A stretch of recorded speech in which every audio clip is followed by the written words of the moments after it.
Welcome everyone to the second episode of the Geriatric Support Network Expert Series. My name is Matthew, and I'm here today with Mrs. Nancy Bradfield from Rosie Snuggle Bunnies, a nonprofit organization in Kansas that provides animal-assisted interactions with bunnies for geriatric facilities, hospitals, Veterans Affairs facilities, schools, shelters, and crisis locations. Thank you for joining me here today, Mrs. Bradfield. I'm excited to hear your insights. So my first question for you is, for those who may not know you, could you introduce yourself and tell us how Rosie the Rabbiter began? Thank you for having me, first of all. Rosie the Rabbiter was kind of serendipitous for us. When I met my husband, I had two small rabbits that I had acquired because my daughter moved off to college. And when I met him, when we decided our relationship was going to be one that towards marriage, he said, "If we're going to have rabbits, can we have manly rabbits?" And I said, "What exactly are manly rabbits?" So we found a Flemish giant rabbit, and that became Rosie the Rabbiter.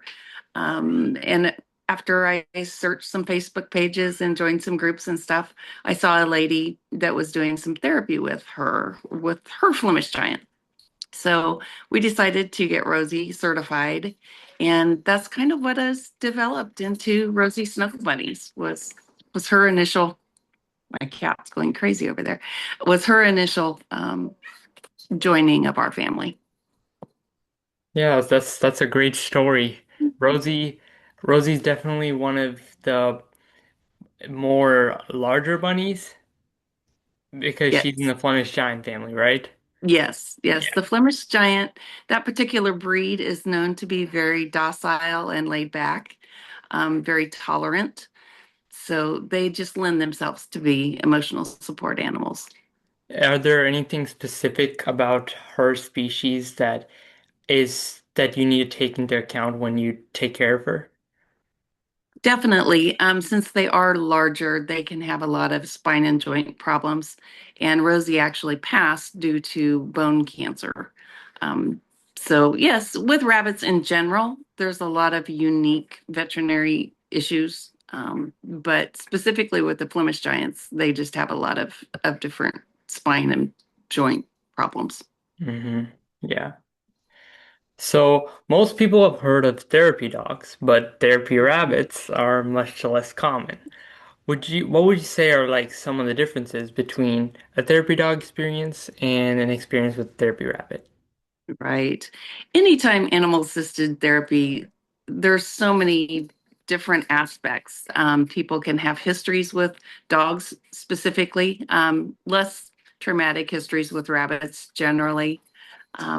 We love animal assisted therapy. Um, just the interactions brings back so many memories. Petting the fur is so common. It's calming and it's a tactile touch that reduces blood pressure and just has a positive effect overall. Yeah, that's great to hear. Um, for those of you watching, there is a clip in PBS for Rosie Snuggle Bunnies. I will attach in the description, and you can see some of the reactions for many memory care patients and people in hospitals seeing these bunnies. So, what makes Rosie and her baby such wonderful therapy rabbits? Is there something special about their personality that helps them connect with people? Right. Just the fact that the tactile touch, they can set them on their lap and interact with them. We put them in a basket and set them on the bed to interact with patients who are bedridden. Um, just they're so calming and so relaxing and easy to cuddle with. Yeah. And you spend a great deal of time visiting assisted living communities and nursing homes. And what changes do you kind of see in older adults when they spend time with Rosie and her babies? Right. Just watching the transformations that happen are pretty amazing. The smiles that come along, the instant calming, the talking. It just sparks conversations back to memories of their childhood a lot of times. Hmm. Yeah. Uh, and loneliness is something that many of these older adults experience. How would you say that interactions with therapy animals can help them reduce these feelings? Right. Just provides a companionship. Um, the animals accept them on a different basis. There's nothing that they expect. They just calm them and has a way to connect with them. Um, just petting the rabbit, stroking the fur causes lower blood pressure. You can see their shoulders relax. You can see their faces calm. A lot of times, our nurses will tell us that that particular patient hasn't interacted with us for days, but they'll be smiling and talking and interacting. That's Very that's common. yeah, that's so amazing to hear. Um, can you share a specific moment when you realized that these bunnies were really making a real difference in someone's life?